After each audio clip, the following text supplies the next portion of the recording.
World War II North Africa, the forgotten unit that invented the SAS.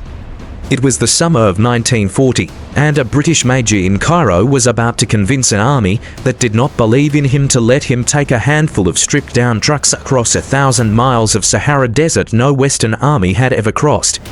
The unit he built would invent modern special forces. Then it would be disbanded and forgotten. Stay with this one. Because everyone has heard of the SAS, almost no one has heard of the men who taught the SAS how to fight. The man who started it all was named Ralph Bagnold. He was a Royal Engineers officer, English, in his early 40s. He had spent most of the years between the two world wars not in a uniform, but in the desert. In the 1920s and 1930s, Bagnold had crossed the Libyan desert in old Ford and Chevrolet trucks on long privately funded expeditions. He had mapped routes nobody else had charted. He had figured out how to navigate by sun compass when magnetic compasses failed in the metal of a vehicle. He had developed sand channels, perforated metal plates used to free trucks stuck in soft dunes. He had figured out how to carry enough water and fuel to keep men alive for weeks in the deep desert. He had written a book about it, The Physics of Blown Sand. It became the standard text on desert geology. When the war reached North Africa in 1940 and the Italians began pushing east out of Libya toward Egypt, the British Army in Cairo had a problem. The Italian army had bases and airfields hundreds of miles inside the desert. The British had no way to see what those bases were doing. Bagnold wrote a memo.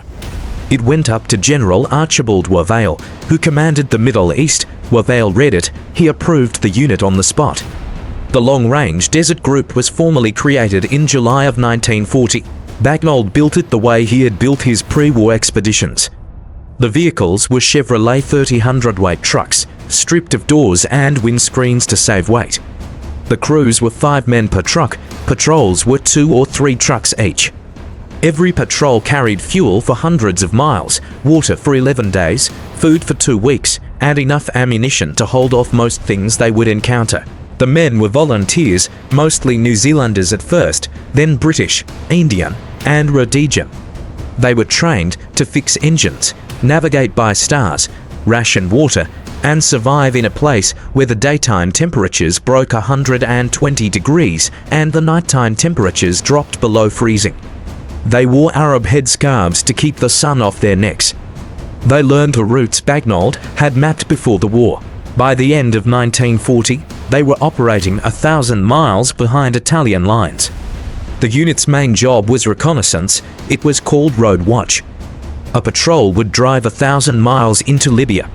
It would set up an observation post in a wadi or behind a low rise, somewhere within sight of the main coastal road the Axis forces used to move men and equipment east and west. Then it would sit and count. 2 men in a hide, round-the-clock shifts. The men would record every vehicle that passed in either direction: trucks, tanks, half-tracks, staff cars, fuel tankers. Each one was logged by type and direction and time. The patrols would sit on a road for days at a time, sometimes a week, sometimes more, recording everything they saw.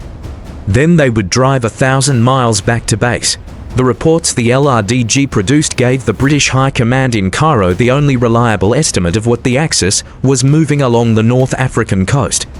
By 1941, the LRDG had a permanent radio link with Cairo. The numbers from the Road Watch went straight to 8th Army headquarters. The British could read the German order of battle by counting trucks. In the autumn of 1941, a young Scottish Guards officer named David Stirling came to Bagnold with an idea. Stirling had been thinking about a different kind of unit. Small teams that would parachute or drive into Axis airfields at night and blow up the aircraft on the ground. The unit Stirling wanted to create would be called the Special Air Service. The first SAS operation, in November of 1941, was a disaster. The men jumped into a desert sandstorm and most of them died on the ground or in the dunes. The few survivors were picked up by an LRDG patrol that had been instructed to wait at a rendezvous point and bring back anyone who made it. After that operation, Stirling and Bagnold worked together. The LRDG became the transport arm of the SAS for the next year of the Desert War. The LRDG drove the SAS to within striking distance of the German airfields. The SAS would do the raid. The LRDG would drive them back into the desert before the Germans could organize pursuit. Hundreds of aircraft were destroyed on the ground in those raids. The German Air Force in North Africa never fully recovered from them. The SAS got the headlines, the LRDG drove the trucks. By the end of 1942, after the Battle of El Alamein, the war in North Africa moved west toward Tunisia and then across the Mediterranean to Italy. The long-range desert group followed it. The unit was reorganized in 1943 for operations in the Greek islands and the Balkans. The men who had crossed the Sahara now worked in mountains and coves. The trucks were exchanged for boats and small landing craft. The principle stayed the same. Small teams, deep behind enemy lines, gathering intelligence and harassing the enemy. The LRDG operated in the Aegean Sea, in Yugoslavia, in Italy. Some of the men were captured during operations in Greece in 1944. Some were killed. The unit kept moving. In June of 1945, with the war in Europe over, the LRDG was disbanded. Bagnold himself had moved on years earlier. He was promoted away from the unit in 1941, sent to staff jobs in Cairo. He survived the war. He went back to his pre-war life as a geologist. He died in 1990. He was 90 years old. The men he had recruited mostly went back to civilian lives. New Zealanders to sheep stations, British soldiers to factories. The LRDG had never been a large unit. At its peak, fewer than 400 men served in it at any one time. The SAS, by contrast, kept going. After the war, David Stirling's regiment was reformed as the modern British Special Air Service, the elite unit of the United Kingdom's Special Forces. Every special operations unit in the world today, from Delta Force to Australia's SAS to the French gig, traces its lineage back through the SAS. And the SAS traces its lineage back through the long-range desert group. The men who crossed the Sand Sea taught the men who jumped onto the airfields. Without Bagnold's road watch, without his stripped-down Chevrolets, without his sand channels and sun compasses, the SAS would not have existed in the form the world now knows. The Imperial War Museum in London holds the LRDG's operational records. The reports from Road Watch are still in the files. Numbers of trucks, numbers of tanks, times of passage. Drawings of German vehicle markings sketched by men squinting through binoculars in a sand hide. A few of the trucks themselves still exist.